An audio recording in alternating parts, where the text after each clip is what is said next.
Ok, bonjour, bonsoir, chers défenseurs de la lutte anti-tabac et bienvenue à ce webinaire organisé par l'Alliance pour le contrôle du tabac en Afrique à l'occasion de la Journée mondiale de la santé, le 7 avril de chaque année. La célébration de la Journée mondiale de la santé de cette année marque également le 61e anniversaire de la création de l'Organisation mondiale de la santé, OMS, qui a vu le jour en 1948. Et le thème choisi pour la célébration de cette édition est la santé pour tous vous dites. Et ça passe bien évidemment par un ensemble de mesures, notamment la lutte contre le tabagisme. C'est pour que l'Alliance pour le contrôle du tabac, dans le cadre de cette célébration, a organisé ce webinaire. Allô, est-ce que vous m'entendez? À travers génération. Et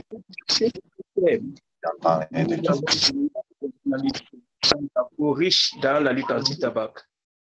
Mais avant de les présenter à tous les participants que le webinaire est disponible en français et en anglais, cliquez tout simplement sur l'icône du globe pour sélectionner votre langue.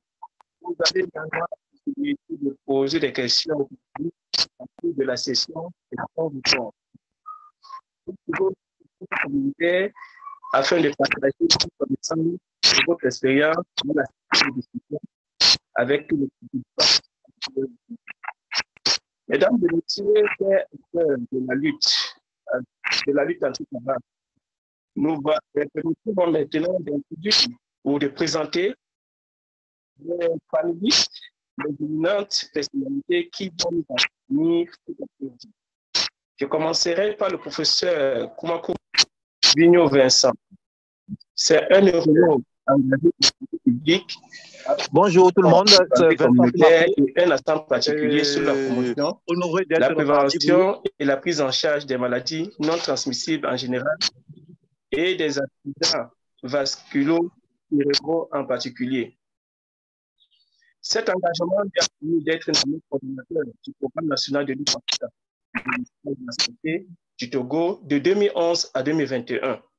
Il a été troisième vice-président de la COP 7 et la COP 8. Il a aussi bien évidemment. Professeur agrégé de neurologie, Vigno a participé à un groupe thématique au sein du ministère de la Santé du Togo et dans l'élaboration de différents tests documentaires de la lutte contre le tabac en Afrique et dans le monde de 2011. Son engagement pour la lutte anti-tabac au Togo, en Afrique et au niveau international a été récompensé en 2020 à travers le prix de l'excellence qui a été obtenu par l'Organisation mondiale de la santé à l'occasion de la Journée mondiale de la santé. Autre intervenant, et pas le moindre, et j'allais dire pas la moindre, c'est le docteur Ati Singh, qui est médecin de santé publique, membre du corps enseignant de l'école de santé publique de l'Université Kwame Nkrumah aux sciences et de la technologie au Maroc. Elle possède une vaste expérience de la recherche sur le thème anti-tabac, notamment anti-tabac, le commerce du tabac et les activités de tabac au Ghana. Elle a également dirigé la production de l'indice régional africain des performances du tabac pour 2021 et 2022.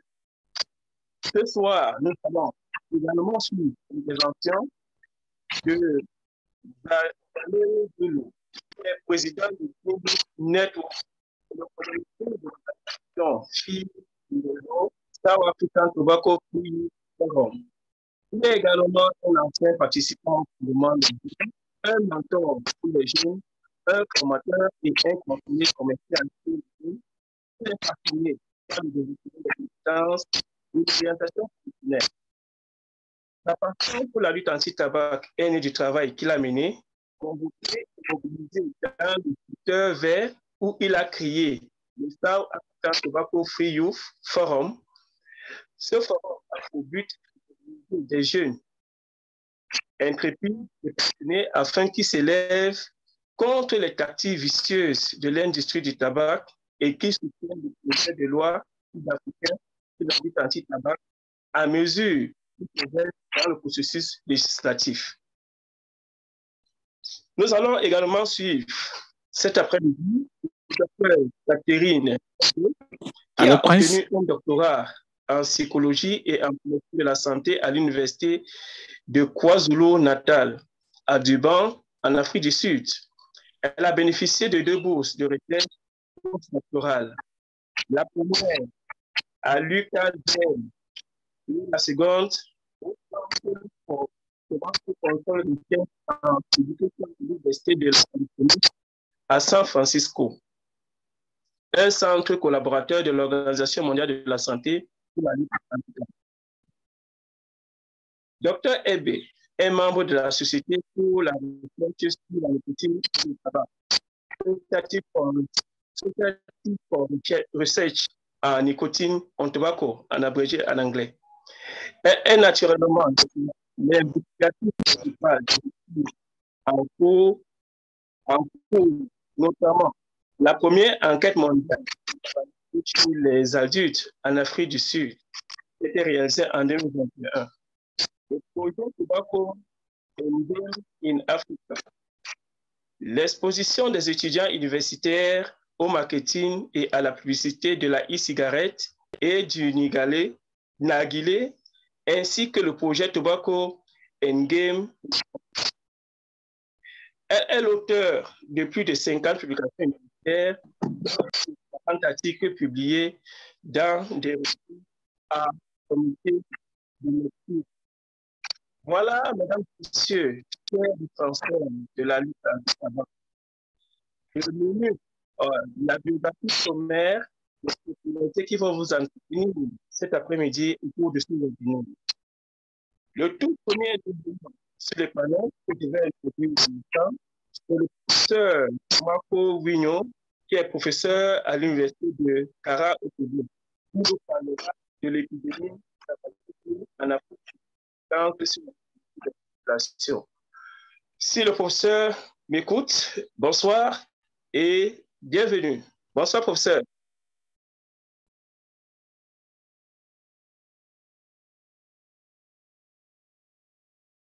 Est-ce que le professeur m'entend?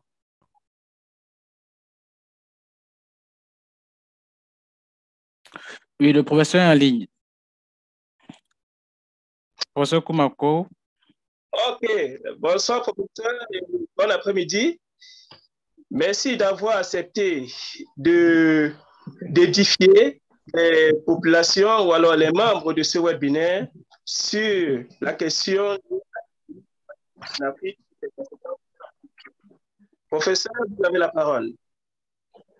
Bonjour tout le monde. Et je vous souhaite la bienvenue sur ce webinaire. C'est avec joie que je participe à ce webinaire et c'est avec une grande joie que je vais vous dire 1 ou 2 mots concernant toutes les interférences de l'industrie dans la politique des différents pays et le risque que les pays africains ont aujourd'hui de ne pas bien lutter contre ce fléau qu'est le tabagisme dans nos pays. Donc, c'est vrai, entre-temps, il y avait eu, je ne sais pas si beaucoup de pays l'ont fait, on avait demandé aux pays de faire un registre sur les interférences du tabac des industriels dans les politiques de des différents pays. Je ne crois pas que les pays l'aient fait, mais je sais que certains pays anglophones, comme l'Ouganda, le Kenya, avaient commencé par faire quelque chose, mais par rapport aux pays francophones, on n'a rien vu venir. Et je ne sais pas si, donc c'est vrai que je ne suis plus au devant de la lutte. Je ne sais pas si depuis que moi je ne suis plus responsable, s'il y a eu des réunions que certains ont présenté certaines interférences ou bien ont documenté certaines interférences dans les politiques qui ont été faites dans leur pays. Je me rappelle, moi, j'avais documenté et je les avais présentés dans les années 2015 au moment où nous faisions les décrets et les arrêtés de notre loi au Togo.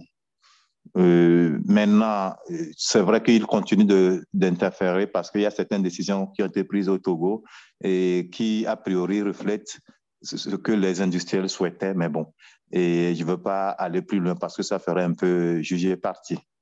Et maintenant, par rapport aux conséquences sanitaires, je ne sais pas si je peux continuer dans ce sens.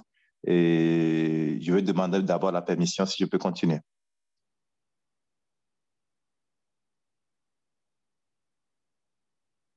Ou bien il faut une traduction, je ne sais pas.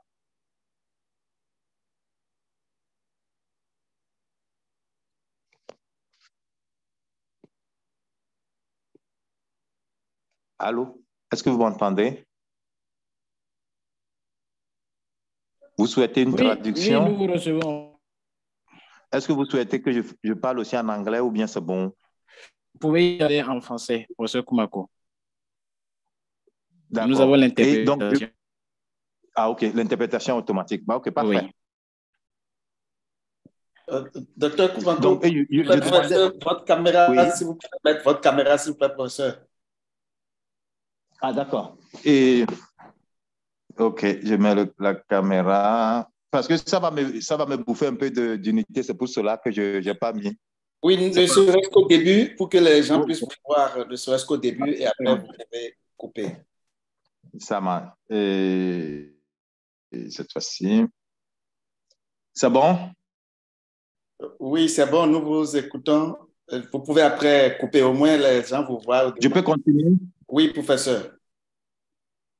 Donc, et là, je peux commencer par parler des dégâts sanitaires que le tabac fait en Afrique, où je dois m'arrêter en fait, aux ingérents de l'industrie dans nos politiques.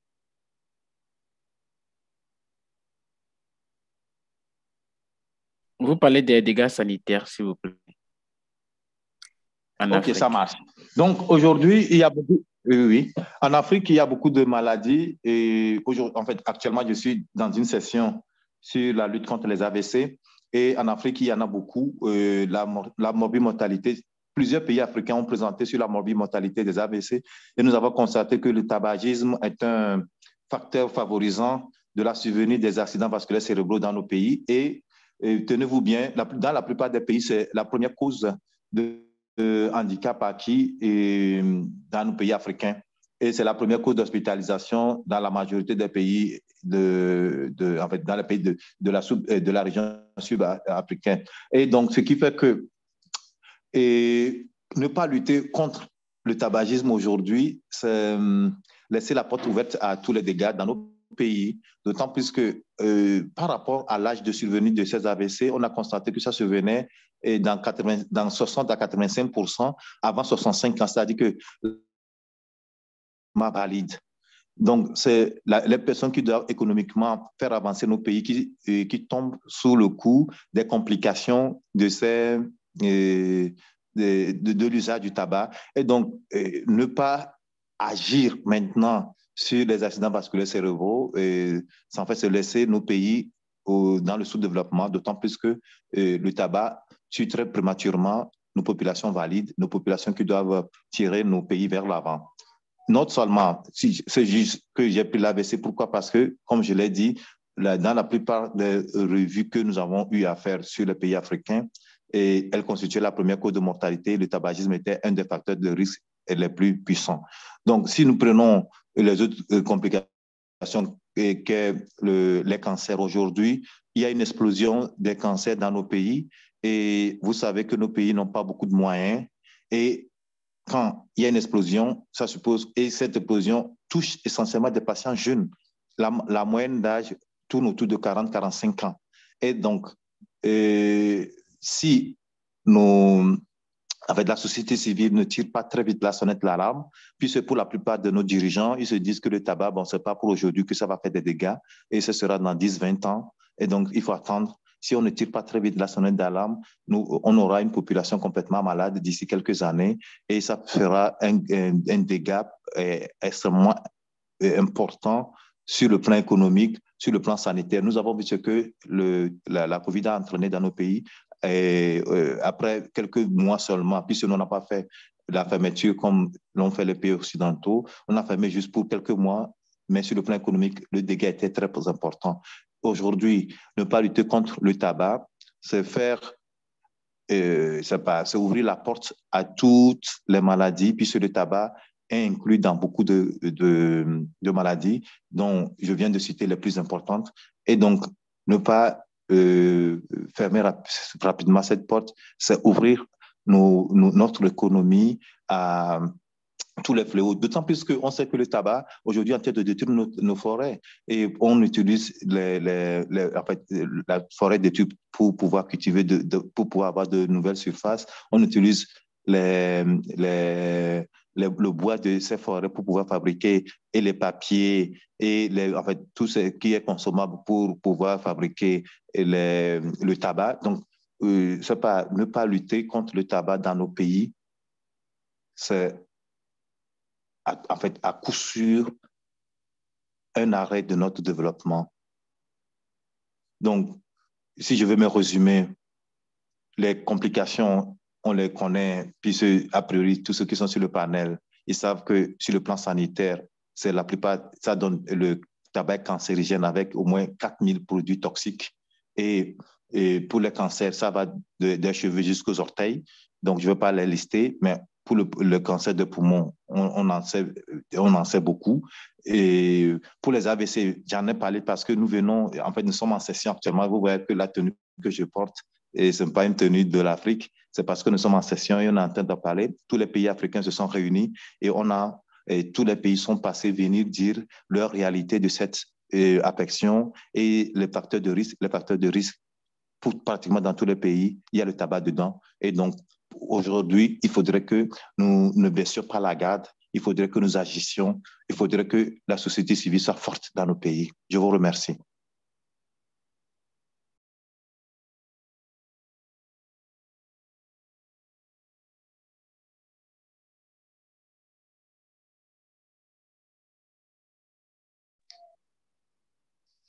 Ok, merci. Merci au professeur pour ces éclairages. Il nous a vraiment parlé de l'impact du tabagisme dans le système de la santé de la population. Il a surtout insisté sur les maladies, les accidents vasculaires cérébraux qui sont de risques majeurs. Il a également parlé de cancer, de affections de manière. Le tabac a un impact sur le niveau de vie des populations et il contribue également à la déforestation. Donc, le bois des forêts fait arrêter la production de cigarettes. Donc, voilà quelques éléments majeurs qui découlent de la conversation du Marco, à qui nous disons merci. Et tout à l'heure, je crois qu'il y aura le loisir de répondre aux questions de nos participants. Mais en attendant, nous allons poursuivre sur la question de l'indépendance de l'industrie du tabac en Afrique. Vous savez que l'industrie du tabac utilise les stratégies au quotidien pour de nouveaux fumeurs et combler les politiques publiques en matière de lutte contre le tabac et en matière de santé publique. Bonsoir tout le monde. De l'article 5.3 de la Convention cadre de l'OMS pour la lutte anti-tabac. Et pour nous parler de cette question, je vais introduire ici une spécialiste des sciences qui est à l'école de santé publique de recrutement.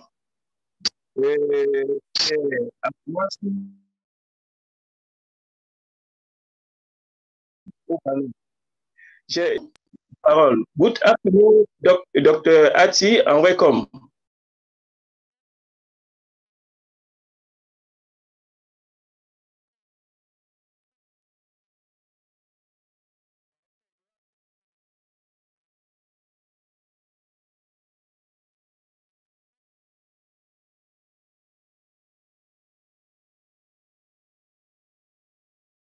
Alors, l'aperçu, fondamentalement, je vais vous donner une petite introduction et je vais suivre avec quelques points dans la région 2021-2022, ce qui s'est passé au cours de ces 2 ans. Et puis, je vais rentrer dans un peu plus de détails sur certaines des constatations avec l'indice de l'ingérence de l'Institut Tabac. Nous avons mesuré ce qui se passe au niveau de la réponse ou la riposte au niveau des pays en matière de lutte contre l'épidémie du tabagisme et quelques recommandations suite à l'évaluation de l'ingérence de l'industrie du tabac dans les pays africains. Diapo suivante, s'il vous plaît.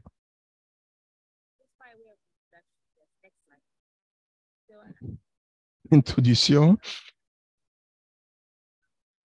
Celui qui m'a précédé a parlé des conséquences du tabac et ses conséquences sur l'organe humain. Il a parlé du cancer.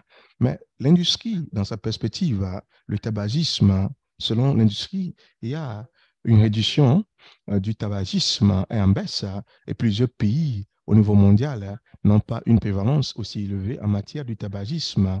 Si nous comparons cela à quelques années précédemment, en 2007, était 22% de taux de prévalence. Récemment, c'est 19%. Donc, les chiffres sont en baisse en ce qui constitue la prévalence du tabagisme. Mais sur le continent africain, eh bien, la baisse, elle est lente comparée à d'autres parties du monde. Cette baisse est très faible. Nous avons 10 pays actuellement qui ont démontré une augmentation en matière de prévalence sur le continent. Ça veut dire que le taux auquel nous connaissons une réduction de la prévalence n'est pas la même chose, comme ce qui se passe dans les pays développés. Une raison à cela, à cette baisse lente de la prévalence que nous avons sur le continent, c'est que l'industrie du tabac, c'est une entité mondiale qui est composée de plusieurs grandes entreprises, des entités étatiques. Nous avons également ils jouent beaucoup de rôles en termes de culture du tabac, la fabrication, l'importation, et a des effets, des incidences sur les économies dans les pays de la région.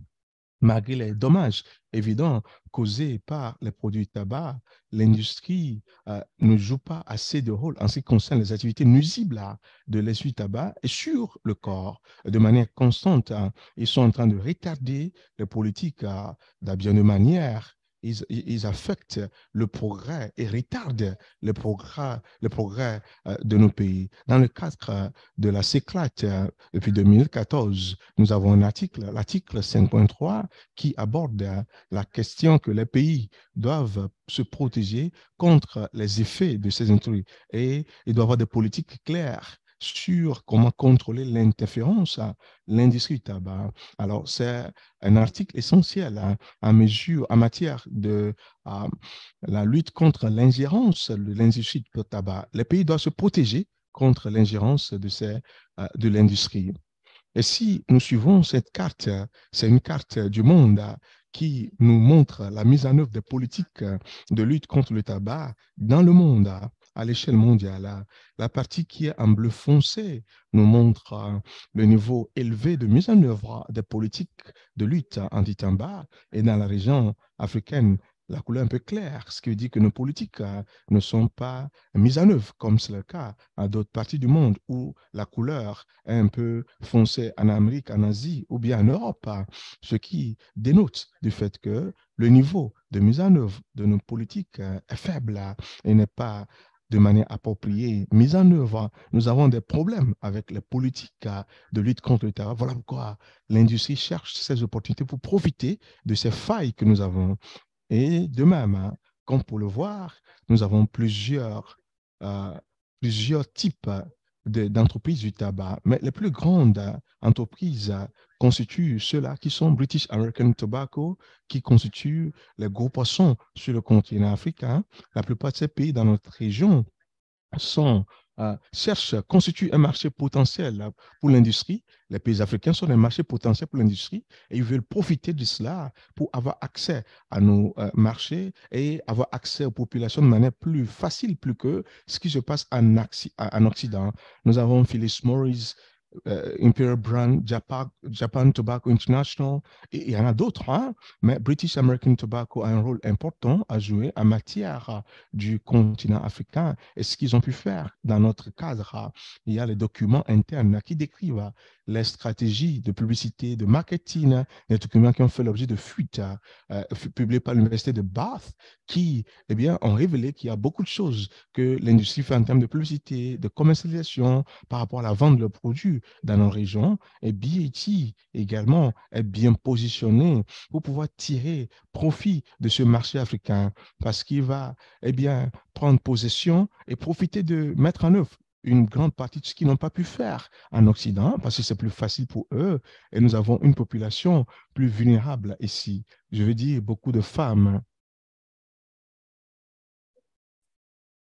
Et la manière dont BAT réagit dans notre contexte africain est différente de la manière dont ils le font en Europe ou bien dans d'autres pays développés. Et ils n'utilisent pas les mêmes principes parce qu'ils utilisent plusieurs manières pour avoir accès au marché, vendre des cigarettes à moins de coûts et des cigarettes plus additifs également. Et selon leur publicité, ils disent que le tabac n'est pas nuisible à la santé. Ils essaient également d'utiliser beaucoup de pouvoir économique et politique. Ils sont très puissants, l'industrie. Ils utilisent cela pour avoir accès à nos marchés et renforcer leur présence sur le marché africain. Et ils font beaucoup de publicité dans la télévision, par les médias, publicité également, dans la presse écrite également, et qu'ils ont modernisé, utilisent des outils sophistiqués qu'ils utilisent actuellement pour pouvoir tromper la population à croire que bien, l'industrie du tabac n'est pas aussi une mauvaise chose comme on nous le présente. Et puis, il y a beaucoup d'éléments de preuve, surtout dans le monde. Au niveau de l'Université de Bath, il y a des études qui sont faites qui démontrent que en matière de contrebande de l'industrie, en matière de contrebande des produits du tabac, l'industrie est derrière la contrebande même. Il y a des documents qui ont fait l'objet de fuites et des recherches ont été faites pour révéler que BAT est impliqué dans la contrebande dans 40 des 54 pays du continent africain. Cette activité a commencé dans les années 80 et continue de persister, même si cela n'est pas aussi élevé qu'auparavant, mais il y a des activités de contrebande qui se font dans nos pays. Il y a également d'autres moyens par lesquels l'industrie a essayé de tromper les gens à croire que le tabac, c'est le passeport pour la prospérité parce que la plupart de la publicité, on voit des gens bien habillés et qui sont bien, une bonne apparence pour tromper la jeunesse à croire que si vous fumez, vous allez réussir dans la vie. Voilà, tous ces mécanismes, ces fausses idées et ces idées trompeuses qui mettent en place dans plusieurs pays dans le cadre de la publicité dans cette région africaine. Diapo suivante. Et comme je l'ai dit tantôt, ces entreprises ciblent la plupart de nouveaux fumeurs et des futurs fumeurs avec beaucoup de stratégie. Et leur approche, c'est de cibler les jeunes et les femmes. Et un aspect important de fonctionnement du modus operandi de l'industrie pour avoir accès à nos pays en utilisant les cigarettes à usage unique dans notre partie du monde. Nous sommes ceux à qui on vend encore ces cigarettes, ces bâtons de cigarettes, parce que c'est à moins de coût, c'est accessible. Donc, on vend les cigarettes qui sont de bâtons de cigarettes que les gens continuent d'acheter. Ces entreprises également sont en train de faire du chantage aux politiciens, chantage aux politiciens, que ce soit par l'argent, avec les produits de luxe, pour les tromper à voter certaines de ces lois au niveau de nos assemblées nationales. Dans le Parlement, on offre gratuitement la cigarette aux jeunes pour pouvoir les tromper avec des produits qui sont offerts dans nos jeunes. Et nous avons également ce qu'ils appellent la responsabilité sociale de l'entreprise ou bien la responsabilité sociétale avec des activités philanthropiques pour pouvoir également attirer, qui s'aident d'APA. Et ils vont fournir l'électricité à de petits villages avec les centres de santé et des hôpitaux qui construisent. Et je vais revenir plus tard là-dessus. Comment est-ce qu'ils ont été des acteurs clés en matière lors de la pandémie de COVID, en matière de santé? Alors, en résumé, ce que l'industrie du tabac utilise comme tactique pour leur suivi c'est le fait qu'ils influencent les politiciens et les politiques et les décisions qui sont prises au niveau du pays, au niveau national. Il y a également l'interférence à plusieurs politiques, la mise en œuvre des politiques. Vous savez que nous n'avons pas de politique très forte sur le continent africain en matière de lutte anti-tabac parce que cela n'a jamais été notre priorité principale parce que au niveau de nos pays africains, nous avons beaucoup de priorités et nous avons les incidences du paludisme. Alors, l'industrie du tabac est le parent pauvre. Alors, l'industrie du tabac profite de cette situation. Ils ont également une propagande fausse qu'ils sont en train de diffuser par rapport aux effets du tabac. Et ils ont la manipulation également des politiciens. Et il y a des sociétés écrans qui sont utilisées par l'industrie du tabac également, et ce qui constitue des atouts qu'ils utilisent. Et la mise en œuvre de nos politiques est devenue très difficile. Ils ont beaucoup d'activités en termes de parrainage, de promotion de leurs produits. Donc, ils ont plusieurs voies. Voilà des manières essentielles qu'ils utilisent pour s'ingérer dans les politiques du pays en matière de lutte anti-tabac. Diapo suivante, s'il vous plaît.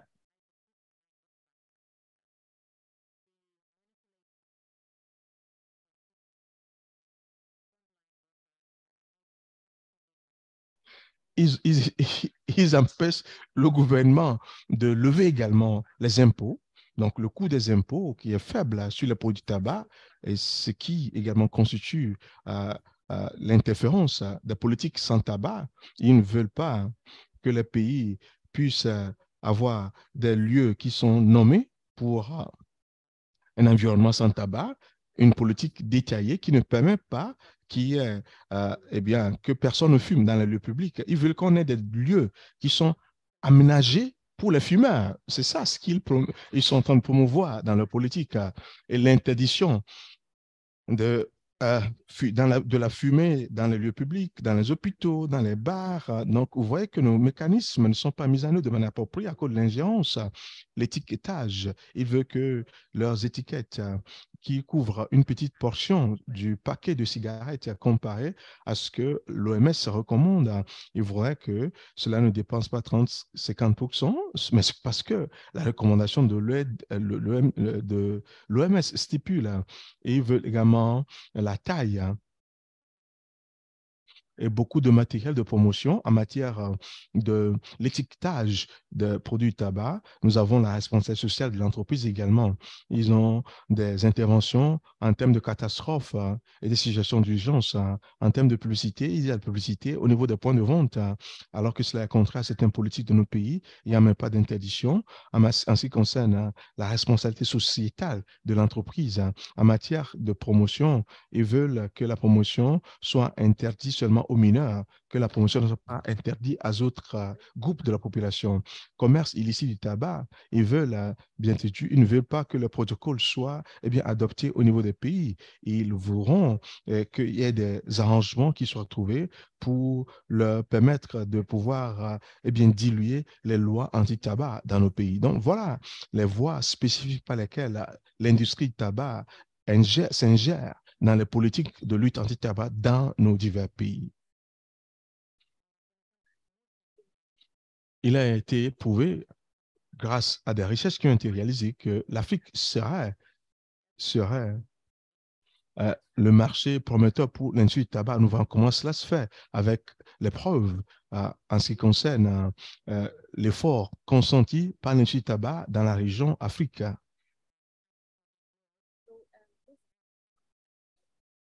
Je vais vous donner quelques mises à jour, ou bien faire le point de 2021-2022 sur ce qui s'est passé en matière de l'ingérence de l'industrie du tabac, sur l'indice de l'ingérence de l'industrie du tabac. L'ingérence, l'indice, c'est un rapport de la société civile qui est préparé chaque année ou chaque 2 ans, ça dépend. Ceci, nous avons 20 questions qui couvrent 7 indicateurs de voir le niveau d'ingérence de l'industrie du tabac dans nos pays, les efforts de lutte anti-tabac. Nous avons une note sur 100. La note la plus grande est la mauvaise situation et moins la note est, plus la situation est bonne. Donc, l'ingérence en matière d'élaboration des politiques. Nous voulons vérifier s'il y a l'ingérence en matière de l'élaboration des politiques. Le suivant, c'est de pouvoir évaluer la responsabilité sociétale de l'entreprise. Oui, cela continue toujours. C'est un indicateur également. Quel est le rôle en matière de responsabilité sociale de l'entreprise? Troisième, quelles sont les actions qui sont menées? Qui sont des intérêts de l'industrie? Nos activités, est-ce que cela bénéficie de manière directe ou indirecte à l'industrie du tabac? Et quelles sont certaines interactions non nécessaires entre le gouvernement et l'industrie du tabac? Quatrième domaine. Cinquième, c'est de voir si les politiques qui sont en place, qui s'assurent qu'il y a la transparence entre les fonctionnaires, l'industrie et leurs actions, et ceci doit être disponible à la population. Le sixième, c'est le conflit d'intérêts. Conflit d'intérêts entre les officiels, les fonctionnaires du gouvernement et l'industrie, et également voir les rôles qui sont joués par l'industrie du tabac dans ce secteur. Quelles sont les mesures mises en place en matière de prévention, d'ingérence au sein de l'industrie? Diapo suivante.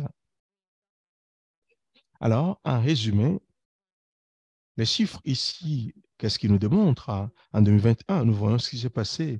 La couleur qui n'est pas aussi foncée, jaune clair, c'est les notes les plus faibles. C'est un environnement qui est très bon, moins d'interférences alors quand la note est moindre. Alors, à votre droite, les couleurs plus foncées, ça dit qu'il n'y a plus d'ingérence. Vous voyez que dans notre région, nos pays sont dans la gamme des couleurs qui sont bleu foncé jusqu'à rouge. Alors, la moyenne, c'est entre 50 et 59, 69, ce qui démontre que nous ne sommes pas protégés par rapport à l'industrie du tabac. Il y a assez d'activités d'ingérence de l'industrie du tabac dans notre région.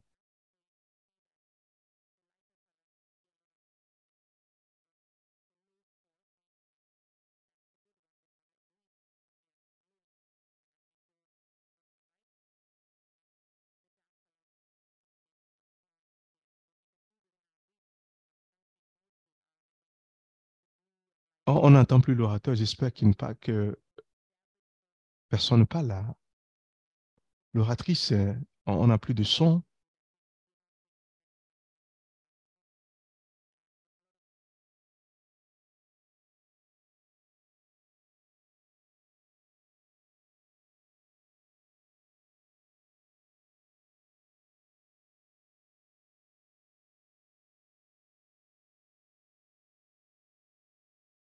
Yes, nous vous recevons. Est-ce que vous me voyez? J'avais un problème de connexion. Je suis de retour.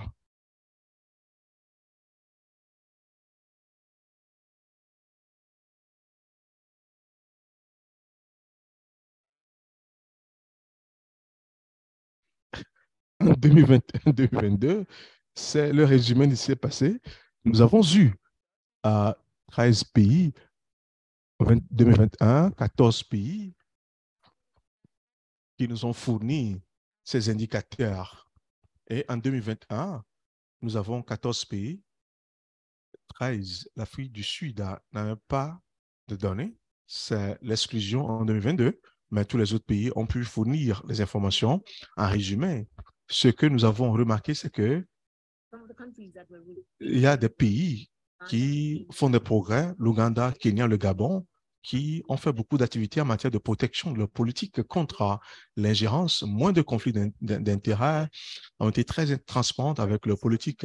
Mais il y a beaucoup d'interférences dans les pays comme la Zambie, la Tanzanie, l'Afrique du Sud. Alors, voilà les trois pays où on n'a pas une bonne performance en matière de score de l'indice d'ingérence de l'industrie. Les autres trois que j'ai mentionnés, l'Ouganda, le Kenya, le Gabon également, quand même, sont en train de maintenir le cap au cours des 2-3 dernières années au niveau des scores de l'indice de l'ingérence. Je vais rentrer un peu plus dans les détails par rapport aux constatations dans plusieurs domaines thématiques que nous avons abordés dans le cadre de cette recherche sur l'indice.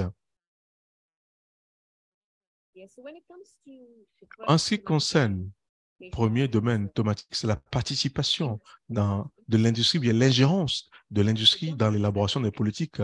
Les gouvernements ont une responsabilité pour pouvoir se protéger contre l'ingérence de l'industrie dans les politiques publiques. Nous voyons les pays comme Mozambique, Ghana, Burkina Faso, Sénégal, non pas l'industrie du tabac qui siège au Conseil des sociétés publiques étatiques, ce qui est un bon signe. Mais au même moment, le Burkina Faso et le Mozambique ont des preuves de l'implication de l'industrie en ce qui concerne certaines élaborations de politique. C'est comme si nous ne pouvons pas réellement dire quel pays a de bons scores ici ou bien fait des progrès parce que certains pays ne le font pas à un certain niveau. On voit les mêmes pays ont un certain niveau d'interaction avec l'industrie du tabac en matière d'élaboration des politiques. Donc, c'est difficile de trancher à ce niveau. Avec le second indicateur, la responsabilité sociale ou sociétale de l'entreprise. Alors, les pays comme le Kenya, la Côte d'Ivoire, le Sénégal et même le Ghana ont des preuves de la lutte contre les activités de la santé sociale de l'industrie du tabac en 2022 et en 2021 également. Mais les pays comme l'Éthiopie, le Nigeria, l'Ouganda, en fait, n'étaient pas en mesure d'avoir des accords, des protocoles d'accord qui pourraient leur permettre d'être en mesure de pouvoir lutter contre les activités de responsabilité sociale de l'industrie qu'on leur imposait. La Zambie n'a pas lutté contre ces activités de responsabilité sociale de l'industrie. Et cela constitue des avantages pour l'industrie. Ils organisent cela et ce qui retarde la mise en œuvre de certaines politiques. Par exemple, en Éthiopie, en Tanzanie également, ils ne sont pas en mesure de réviser certains de leurs protocoles d'accord dans l'intérêt de la santé publique parce qu'il y a l'ingérence de l'industrie du tabac. Le Kenya fait une déclaration publique qui est en faveur de l'industrie. Ceci bénéficie à l'industrie. Il y a d'autres pays comme le Nigeria, le Burkina Faso, le Ghana qui sont en mesure de se protéger et avec des politiques qui sont mises en place pour lutter contre les activités de l'industrie. En ce qui concerne les interactions non nécessaires avec l'industrie du tabac, en fait, devrait avoir des interactions si cela est jugé nécessaire. Ça veut dire que ce n'est pas nécessaire, il ne doit pas d'interaction avec l'industrie. Tous les pays que nous avons couverts au cours de cette période, nous avons remarqué que nous sommes désolés, mais il y a quelqu'un qui a son micro allumé, les interprètes. Il y a une interférence de son, s'il vous plaît.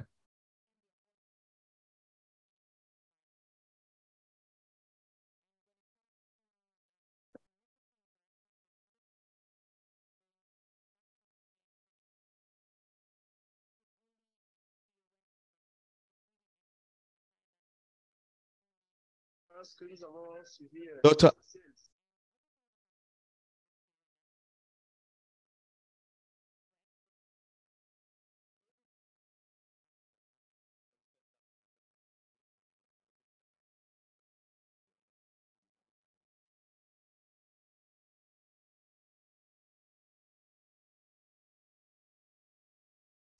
Diapo suivante, en matière de transparence, avec l'industrie et le gouvernement doit être transparent en ce qui concerne les interactions.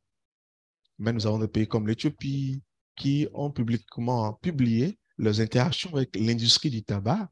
Et en termes de conflit d'intérêts, nous ne devons pas avoir des fonctionnaires de l'État qui servent au niveau de l'industrie et ont des postes au niveau du gouvernement. Non, il y a conflit d'intérêts. Même dans un pays comme le Kenya, la Côte d'Ivoire, où vous avez les membres de l'industrie qui siègent au sein de certaines comités du gouvernement, et même au Kenya, nous avons les fonctionnaires qui ont servi comme membres au sein de BAT Kenya. Et en termes de mesures préventives, le dernier indicateur, certains pays ont réussi à mettre en place des mesures pour protéger leurs politiques publiques et leur population de l'ingérence de l'industrie du tabac. Mais il y a des pays tels que le Burkina Faso, la Zambie, le Ghana, qui n'ont aucun mécanisme en place pour dévoiler les interactions des officiels avec l'industrie. Nous avons le Nigeria, l'Ouganda, qui ont des mesures préventives qui sont mises en œuvre pour dévoiler certaines de ces interactions avec le gouvernement, avec l'industrie, ce qui permet de pouvoir protéger leurs politiques qui sont en place. Diapo suivante. Alors, le point fort en matière les leçons à tirer en rapport 2021-2022, seulement 2 pays, l'Éthiopie et le Nigeria, ont démontré un certain niveau d'amélioration. Nous avons les pays comme la Zambie, le Ghana, Sénégal, Côte d'Ivoire, Ghana, Kenya, Ouganda, qui ont démontré qu'il y a une détérioration de leur indice, pas au même niveau. La Zambie était à une situation positive de détérioration, le Ghana, l'Ouganda également, où on a peu de détérioration de virgule à hauteur de 2 virgules. L'Éthiopie a montré une amélioration de près de 49 à 30, ce qui est une grande amélioration. La Zambie a également enregistré une détérioration de 78 à 91 points, ce qui était l'un des taux de détérioration de l'indice le plus élevé que nous avons sur le continent africain. Et c'est une des raisons pour lesquelles l'Éthiopie a réussi en matière de l'ingérence de l'industrie au niveau de son score de l'indice, parce qu'il y a une réduction en matière de conflit d'intérêts entre le gouvernement et l'industrie. Il y a également une participation plus réduite dans l'implication de l'industrie dans la politique. Ils ont bien géré cela. L'Éthiopie continue toujours par participer, d'éviter les complications, la participation avec Japan Tobacco. L'Ouganda également, sur le plan positif, le Conseil consultatif du tabac également et l'organe de régulation de l'industrie du tabac. Il y a plusieurs membres, y compris personne qui n'ait jamais servi à l'industrie, ce qui était un avantage pour le pays. En Zambie, où nous avons remarqué un certain niveau de détérioration, cela est lié au fait qu'il y a une participation accrue de l'industrie dans la participation politique. Manque de politique, il y a plusieurs pratiques qui doivent être bénéfiques à l'industrie en matière de développement de politique. La Tanzanie est restée inchangée 2021-2022 de 7,3 points. Ceci est dû au manque de mesures préventives que le gouvernement doit mettre en place pour protéger le politique, pour que celle-ci ne soit pas affectée par l'industrie.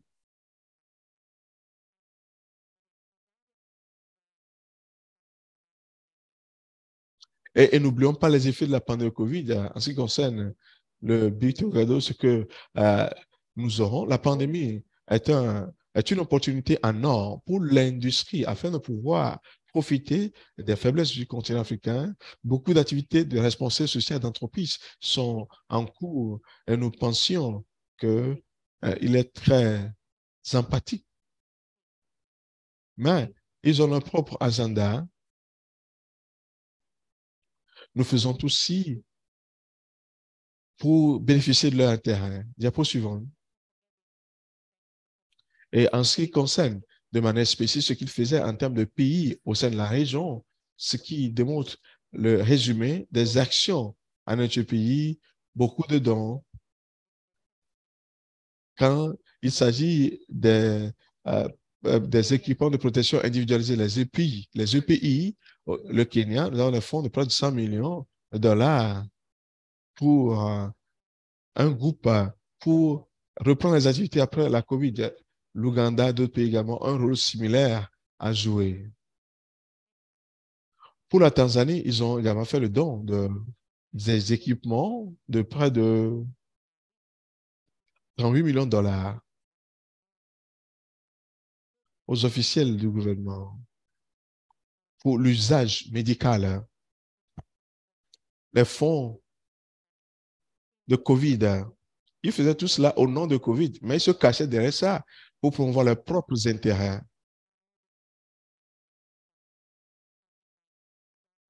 Quelques-unes des recommandations que nous avons remarquées en matière de protection de nos pays contre l'industrie du tabac.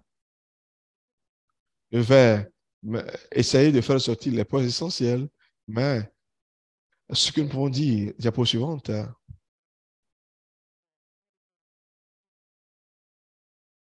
nous avons beaucoup d'interférences avec l'industrie. Nous avons aussi de bonnes histoires dans la région. Le Ghana récemment a voté et cela doit être revu la semaine dernière. C'est un atout pour le pays. Et certaines de ces politiques qui sont en place et qui sont votées, le Rwanda a ratifié le protocole protocole sur le commerce illicite du tabac, malgré l'interférence de l'industrie, les géants de l'industrie, au Kenya a beaucoup de plaidoyers pour réguler l'utilisation des cigarettes électroniques et d'autres produits dérivés, ceci pour accroître la popularité des cigarettes électroniques au Sierra Leone. C'est le pays, on a les lois de passage, les lois anti-tabac qui sont conclues.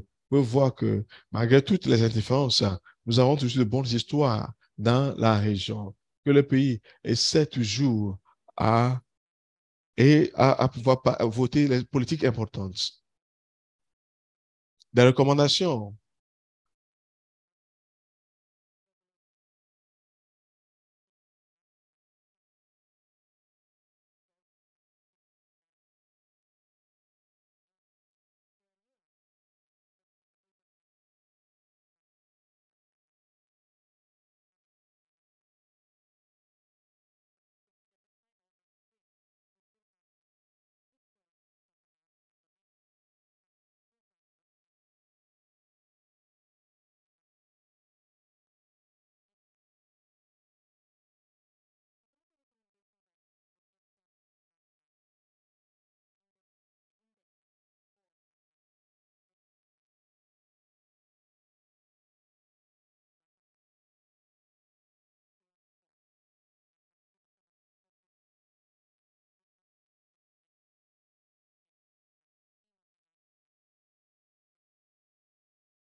Le gouvernement de la région également doit réfléchir.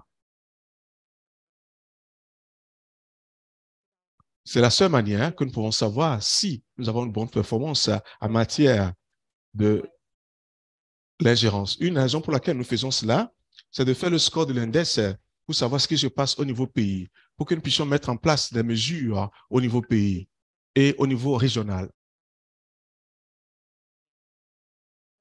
C'est la dernière diapositive. Je crois que j'aurai l'opportunité également de partager les découvertes ou bien les résultats de ce rapport de l'indice sur l'ingérence de l'industrie avec vous. Merci.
Merci beaucoup de m'avoir invité. Je fais juste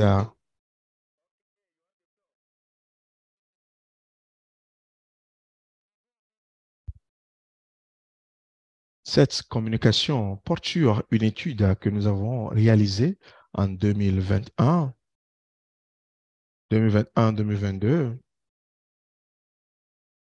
C'est une étude qui a pour titre explorer une perspective africaine pour mettre fin à l'épidémie de tabagisme.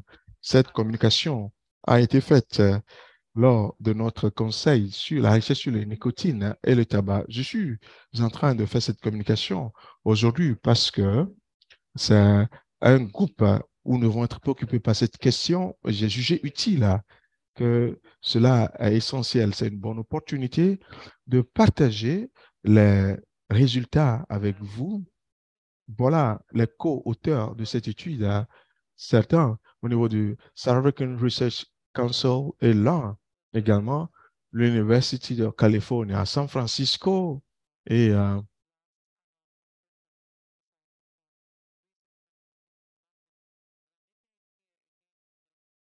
l'étude a été financée par Written Grant que j'ai reçu de la fondation South African National Research Foundation et d'autres auteurs n'ont aucune déclaration à faire sur cette étude. Maintenant, pour vous expliquer le concept mettre fin à l'industrie du tabac, on a ces Tobacco Endgame en Nouvelle-Zélande, à d'autres pays. Nous avons une prévalence très faible à moins de 5%. C'est ça l'objectif que nous voulons atteindre. Et le concept, c'est un concept général ou fêtière pour toute stratégie qui peut changer permanemment pour éliminer tout ce qui constitue à perpétuer l'épidémie du tabagisme, que ce soit les facteurs politiques, la dynamique sociale qui constitue à perpétuer l'industrie du tabac, tout ce qui peut changer, tout ce qui peut être éliminé permanemment l'industrie du tabac, voilà ces choses qui continuent à soutenir l'industrie du tabac, qui continuent de faire partie de notre vie. C'est le concept. Comment est-ce que nous pouvons comprendre tous ces mécanismes? Et comment est-ce que nous pouvons réussir à ramener tout cela à la réalité et éliminer ces facteurs-là? La raison pour laquelle l'étude a été réalisée, comme les précédents orateurs l'ont dit, l'épidémie de tabagisme cause des maladies. L'Afrique constitue un marché de remplacement pour le produit tabac. Et également, ils veulent changer, quitter l'Occident pour venir en Afrique. Un marché qui a des potentiels de croissance. Et ce, pour deux raisons. La première raison, c'est le fait que nous avons la population la plus jeune au monde en termes du continent africain.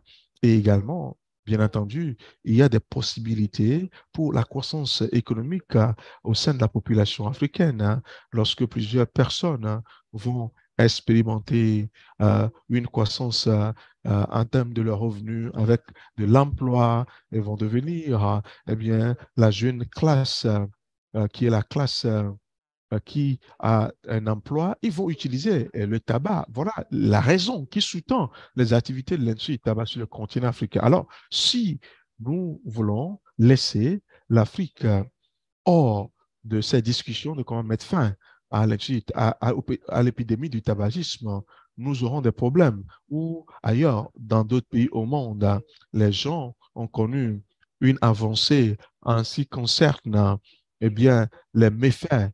Les méfaits, nous avons plusieurs cas, des maladies liées au tabac. La pandémie de COVID-19 nous a enseigné une leçon, que nous ne sommes pas encore prêts à gérer une épidémie qui va affecter plusieurs personnes à cause de la fragilité de nos systèmes sanitaires.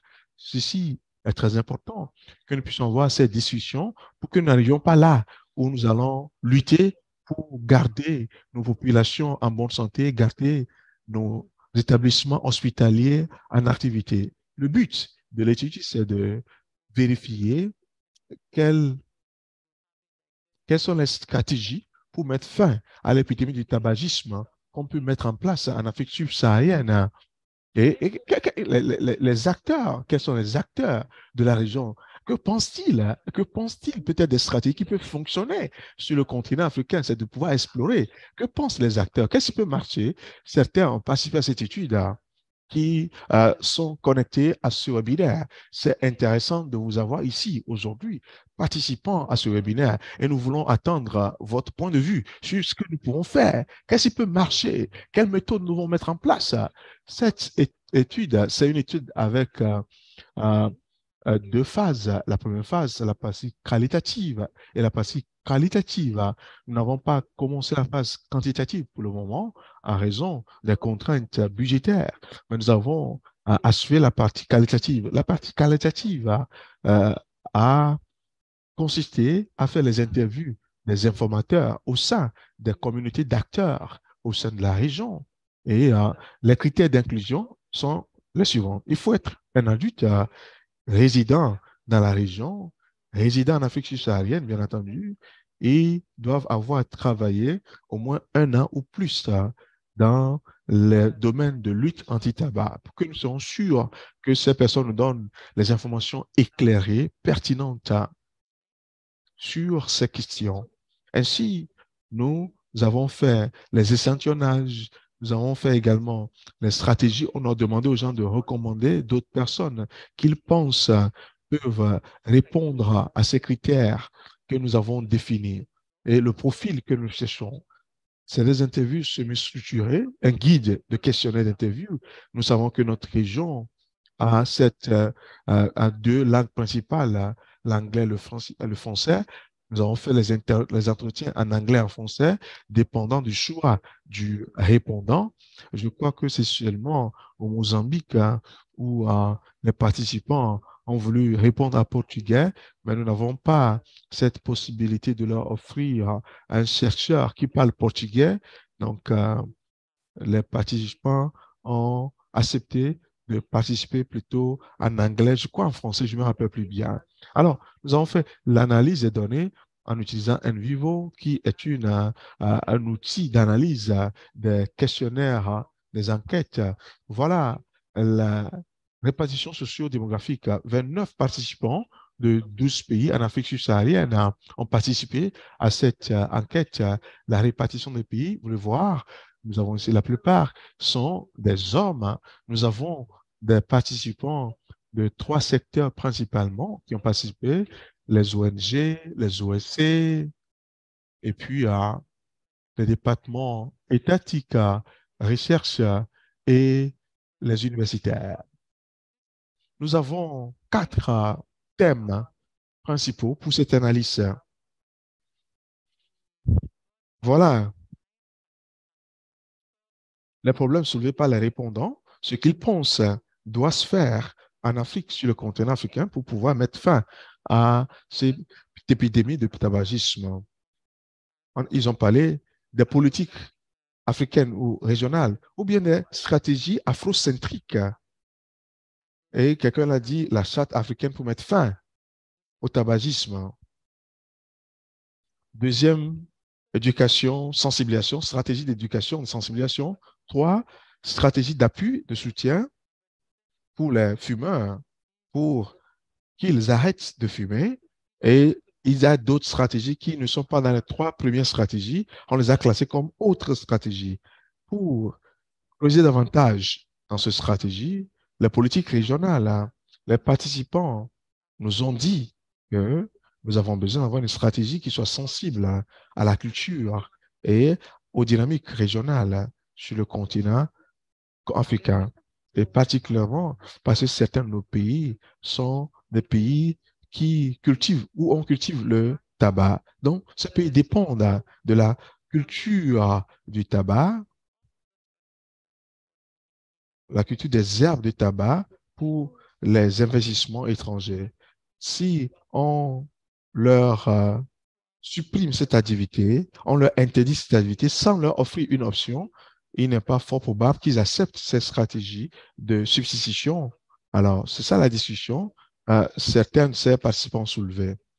Et puis, deuxième chose, sous cette rubrique, c'est que, quelle que soit la stratégie en Afrique, la charte africaine, les stratégies afrocentriques, il faudrait que les objectifs soient clairement définis et bien organisés de manière systématique.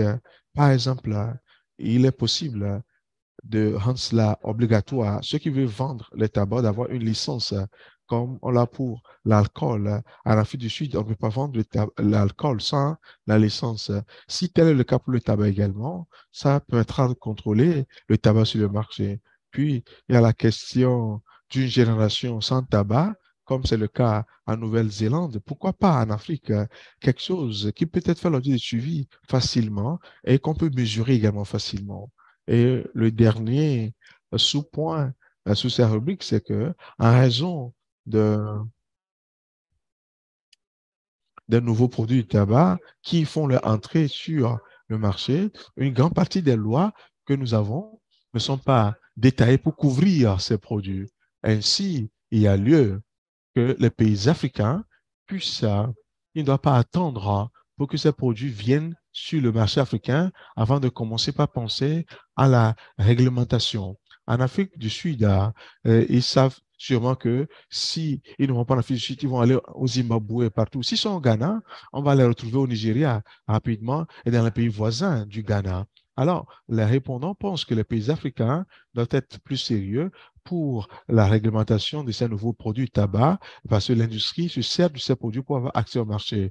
Et également la mise en œuvre de la CECLAT et signer le protocole du commerce illicite, faire ce qui doit se faire en tant que pays, en tant que continent, pour pouvoir répondre aux normes internationales, les stratégies au niveau international pour la réduction du tabagisme. Voilà certains de ces éléments qui ont été abordés par certains des participants. Deuxième, stratégie de sensibilisation d'éducation.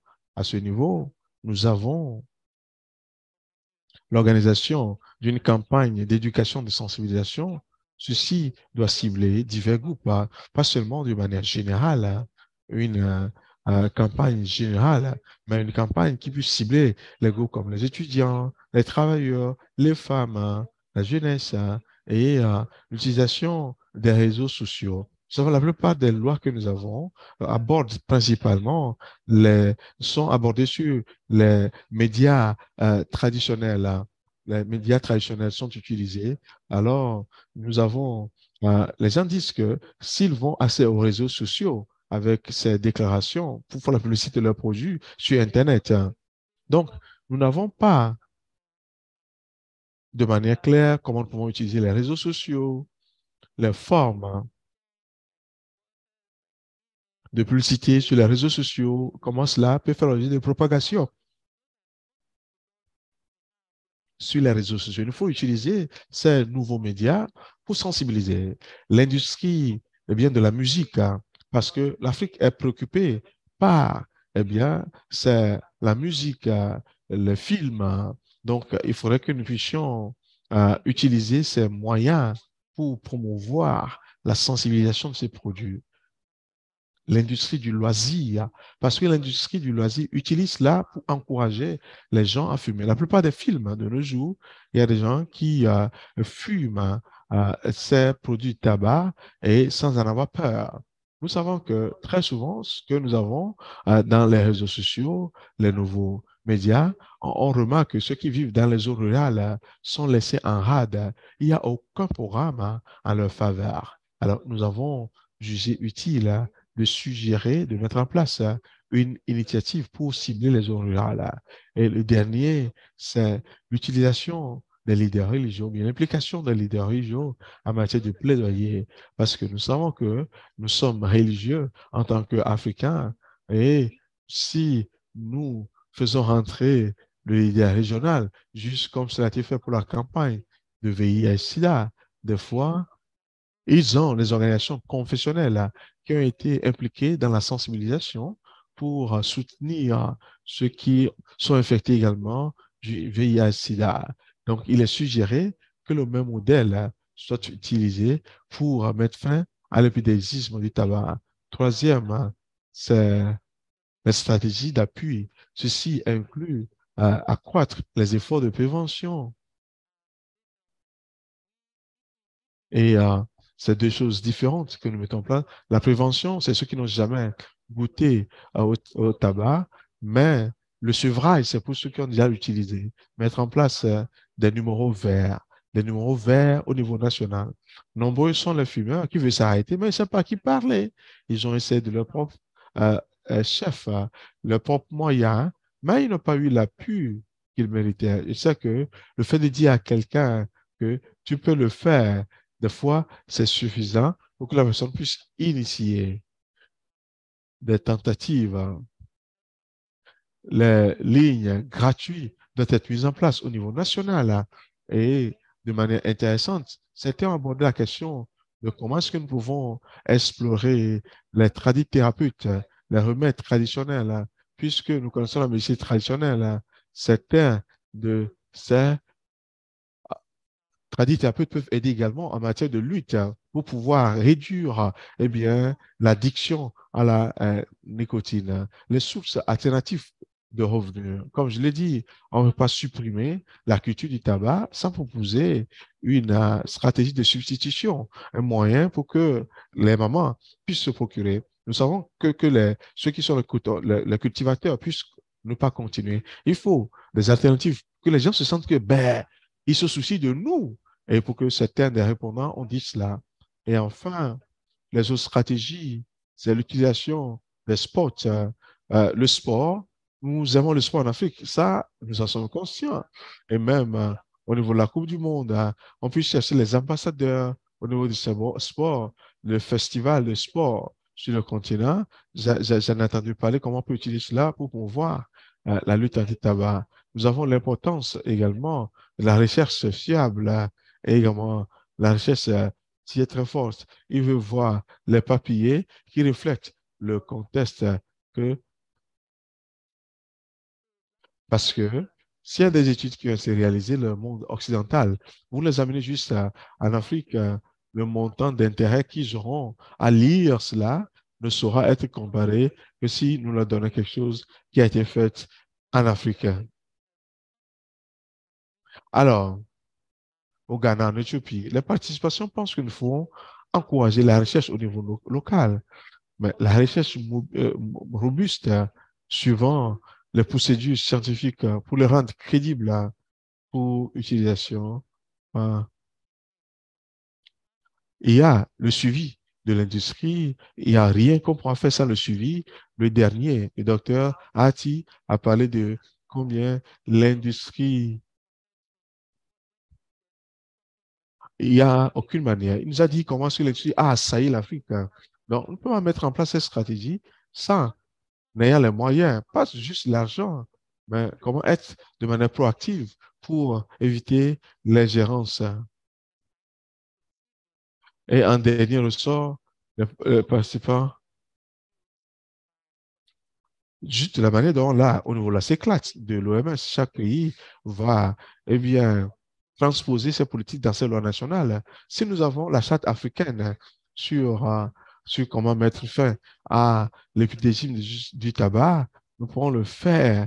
Je vais demander pour que nous soyons très sensibles à ces contextes. C'est ce qui leur permettra de travailler et renforcer l'application de ces politiques.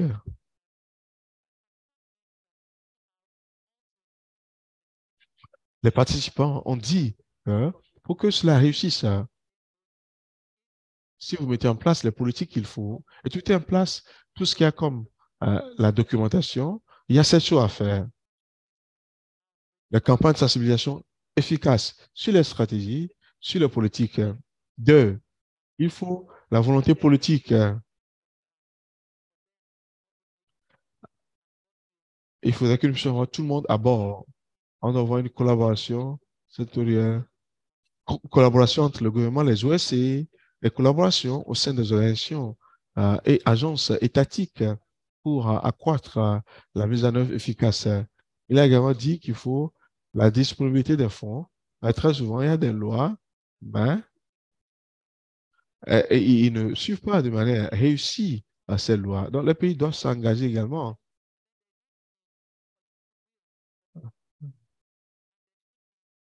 Et bien entendu, pour avoir l'information du public, la campagne doit être la norme parce que nous avons besoin d'avoir divers secteurs du public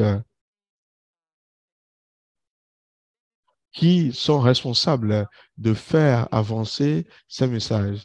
L'association de médecins, oui, c'est ça. On peut avoir le secteur d'éducation. Si vous avez cette approbation du public, vous pouvez mettre facilement ce mécanisme. J'ai déjà parlé de certains points préalables. Et enfin, l'approche systémique et coordonnée, c'est ça qui va aider. En conclusion, les plaidoyers de la lutte anti-tabac, de ce que nous avons vu, c'est que les gens sont intéressés pour que nous puissions avoir des stratégies pour mettre fin à l'industrie du tabac et à leur stratégie sur le continent africain. Car ils croient que le tabac est nuisible à la santé. Le plus tôt, le mieux, ce sera pour nous. Il y a lieu également d'initier des stratégies fondées sur des preuves pour mettre fin à l'épidémie de paludisme pour le bien de notre continent. Merci beaucoup.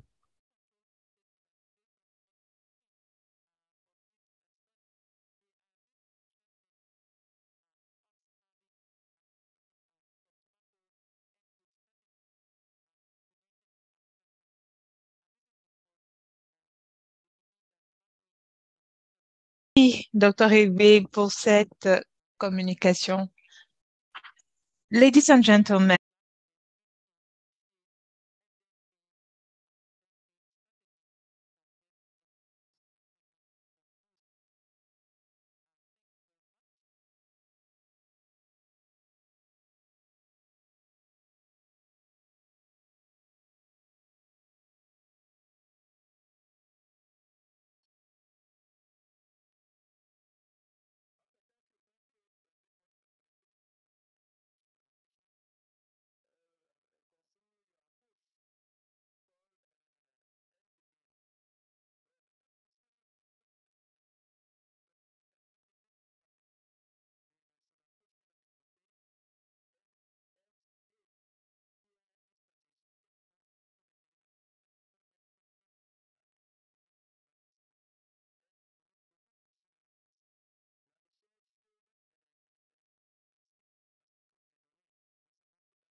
Est-ce que vous nous entendez?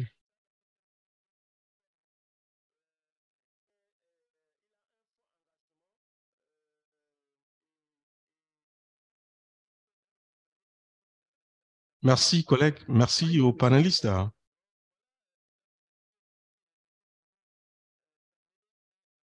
Je suis Sanélé.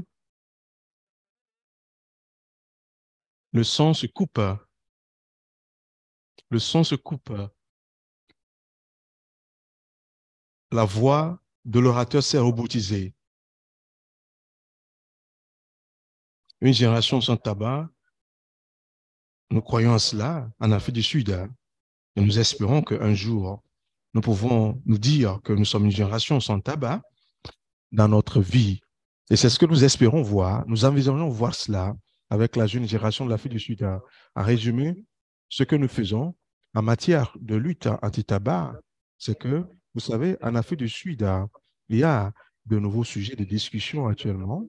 C'est ce que vous ne savez pas, c'est que pratiquement tout pays, je suis sûr, les jeunes ne sont pas bien informés de la lutte anti-tabac. Ce que c'est la lutte anti-tabac, ce qui nous met dans une posture pour dire que pouvons-nous faire pour veiller à ce que la lutte anti-tabac soit à la mode au niveau des jeunes, que la lutte anti-tabac soit essentielle pour les jeunes. Si les jeunes ne sont pas éduqués de la lutte anti-tabac, ils ne connaissent aucune information là-dessus. Par conséquent, quand ils ne savent rien de la lutte anti-tabac, ça veut dire qu'ils vont continuer à mourir. Nos jeunes vont continuer à périr. Et pour moi, c'est la première chose. La deuxième chose, c'est que vous savez que les jeunes sont la cible la plus importante pour l'industrie. Et ils sont les plus faciles, ils sont à la merci de l'industrie et qui peut être eh bien, séduits facilement par l'industrie, facilement influençables les jeunes. Alors pour nous, cela nous donne eh bien, une interrogation. Jusqu'à quel point devrons-nous aller pour pouvoir sensibiliser les jeunes en matière de discussion de lutte anti-tabac? Quand nous savons qu'ils sont influencés facilement par l'industrie, combien plus à plus fort raison, devons-nous mettre des efforts pour veiller à ce que dans chaque pays en Afrique, les jeunes soient représentés lorsque nous disons la question de lutte anti-tabac. Je dois dire également que le plaidoyer, c'est une campagne très essentielle qui peut changer le paysage de lutte anti-tabac. Le plaidoyer de la jeunesse, à l'endroit de la jeunesse, doit être un outil important qui peut changer le paysage de l'Institut tabac. Je répète cela avec assurance parce qu'en Afrique du Sud, nous avons vu les jeunes qui ont changé le paysage politique, les jeunes qui sont mis ensemble, qui ont lutté contre les politiciens. Je veux enjoindre et je veux enjoindre nos collègues qui sont ici pour dire que si dans un pays, il n'y a pas l'implication de la jeunesse en matière de lutte anti-tabac et des questions connexes, je ne crois pas que le paysage de la lutte anti-tabac dans ce pays changerait beaucoup. Parce que les jeunes sont le public le plus grand ciblé par l'industrie. De même, les jeunes constituent la population la plus jeune qui constitue l'influence. Pour moi, pour promouvoir une société plus saine, grâce à la lutte anti-tabac, il nous faut prioriser l'implication de la jeunesse, que les jeunes s'impliquent. Et je le dis, il y a plusieurs, il n'y en a pas beaucoup de jeunes qui ont une compréhension de cette question que nous discutons aujourd'hui. Je veux vous enjoindre, chers collègues, que nous puissions galvaniser la jeunesse, que nous puissions éduquer la jeunesse, que nous puissions les amener à faire partie du mouvement de lutte anti-tabac. Et le suivant, c'est la formation et un programme de mentorat continu pour les défenseurs jeunes de la lutte anti-tabac. Il y a des jeunes, par exemple, qui sont intéressés dans la lutte anti-tabac, mais il doit avoir une forme de formation continue et une forme de mentorat continu. Je peux vous dire aujourd'hui que nous ne pouvons jamais changer le monde si ceux qui nous ont devancés, eh bien, ne montent pas la voie. Alors, il y a ceux-là qui ont cet engagement, mais il faudrait que nous puissions les accompagner. Ceux qui veulent changer la situation. Et je crois qu'il faudrait que cette question soit traitée de manière technique. L'industrie est tactiques de l'industrie, il faut les former sur ces tactiques. C'est le concept, c'est l'information. Mais il y a d'autres choses également et d'autres points qui sont essentiels. C'est dire qu'il faudra que nous puissions rencontrer les jeunes dans le domaine d'intérêt. Il faut les rencontrer dans le domaine d'intérêt. Il faut les rencontrer en parlant de communication.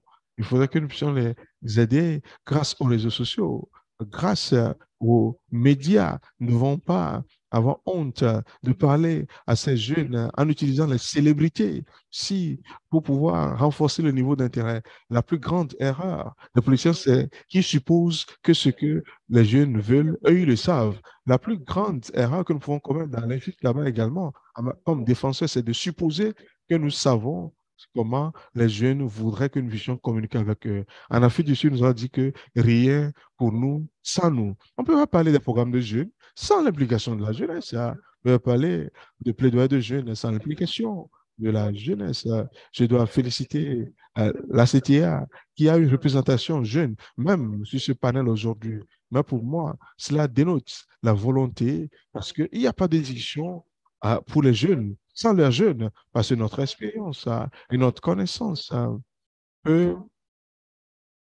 aider à faire des recherches, peuvent aider la manière dont les choses sont faites en matière de l'industrie tabac.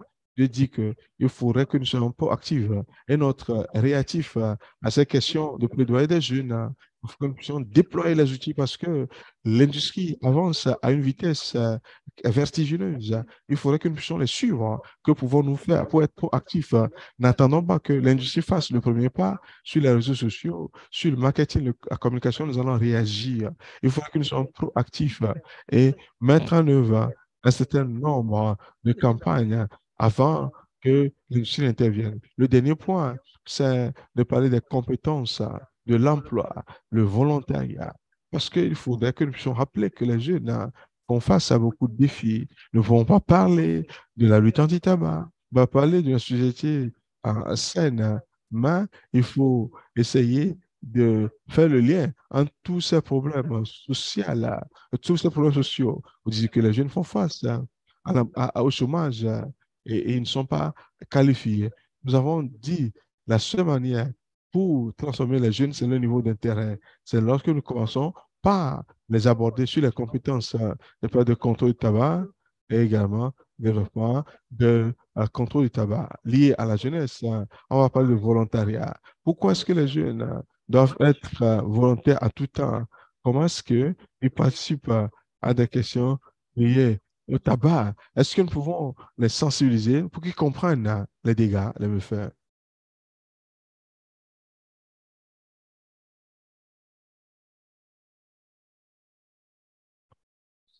Il faudrait que nous puissions... La voix de l'orateur se robotise, on l'a perdue.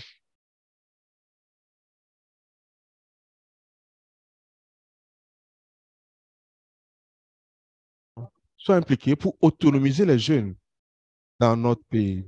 Le dernier point, les gens, peu importe ce que vous savez, ce n'est pas ce qui est important, jusqu'à ce que ces personnes savent ce que vous savez. Ils n'ont que faire de votre connaissance jusqu'à ce qu'ils sachent combien vous prenez soin d'eux. Alors, pendant que nous faisons des efforts pour la lutte anti-tabac, pour les jeunes, nous devons également montrer un certain niveau de soin, prendre soin des jeunes. On ne va pas juger les jeunes, non. Les collègues, on dit, la plupart des jeunes, quand ils savent que vous avez un oreille pour les écouter et ils sont loin de la vérité, ils sont prêts à revenir sur la voie. On l'a perdu encore? Merci.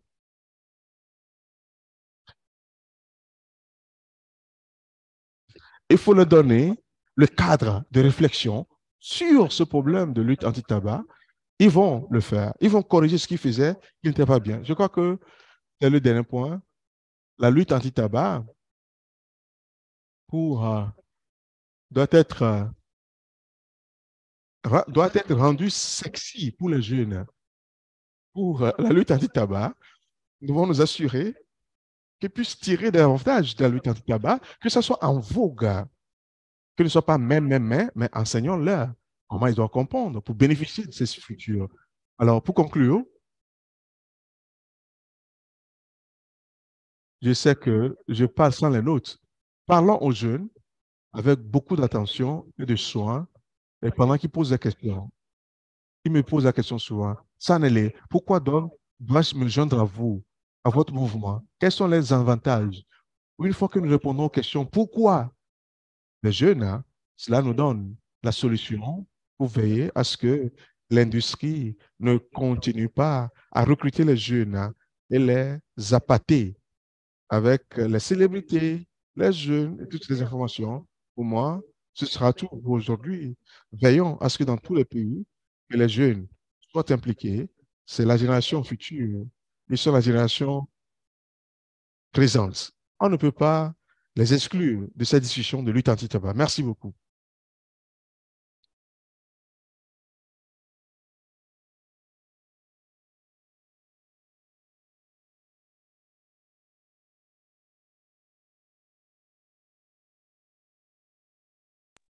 Merci pour ce message très important. Nous devons parler à la jeunesse parce que les jeunes sont des cibles de l'industrie du tabac. J'espère que ce message sera transmis à toutes les parties prenantes qui sont représentées ici.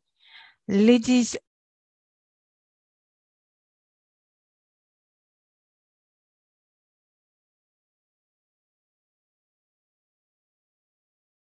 Thank you. Thank you for this important message. We must engage youth because youth are already be targeted by the tobacco industry. I hope this message will get very well for those stakeholders who are here.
Pour moi, cela va ça dire que la même manière de Yes, can you sensibiliser les answer jeunes, for the question?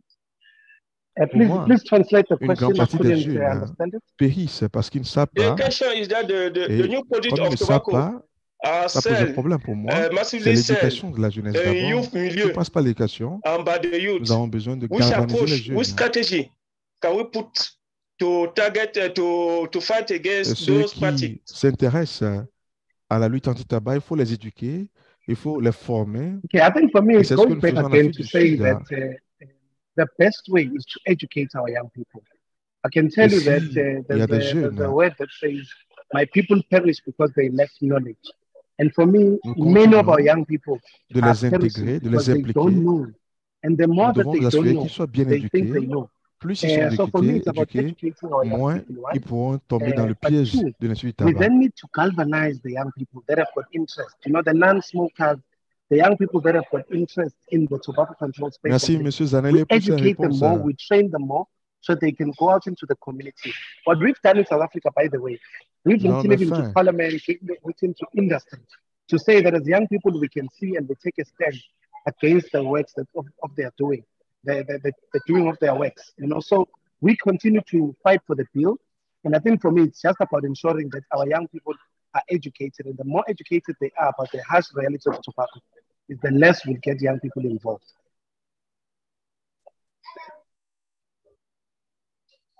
Okay, thank you, Mr. Zanelli, for this answer.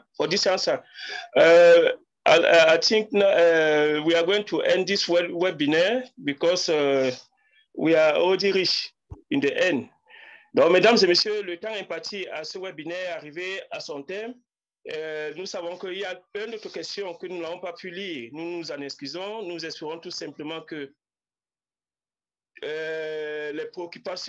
ces préoccupations trouveront des éléments de réponse, même inbox plus tard. Toutes les communications vous seront présentées. Je rappelle, pour nous résumer, que ce webinaire était organisé à l'occasion de la Journée mondiale de la santé qui se célèbre le 7 juin de chaque année. Et cette année, le thème retenu par l'OMS, qui célèbre son 75e anniversaire, est la santé pour tous. Et l'Alliance pour le contrôle du tabac en Afrique a choisi pour thème la santé pour tous à travers une génération sans tabac. Et pour nous entretenir par rapport à toutes ces problématiques, nous avons suivi tour à tour d'imminentes personnalités ici. Je parle notamment du professeur Kumako Vigno Vincent, le docteur Atissi, monsieur Zanele Zulu et docteur Catherine Ebe qui étaient des nôtres ce soir. Nous voulons tout simplement leur dire merci et merci également à Alka pour l'organisation de ce webinaire.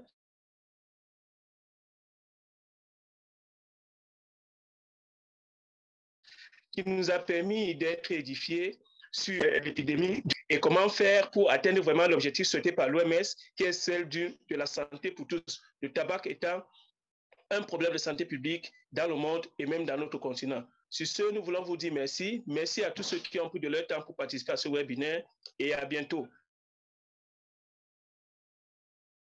La documentation vous sera partagée dans vos mails respectifs. Merci et à bientôt.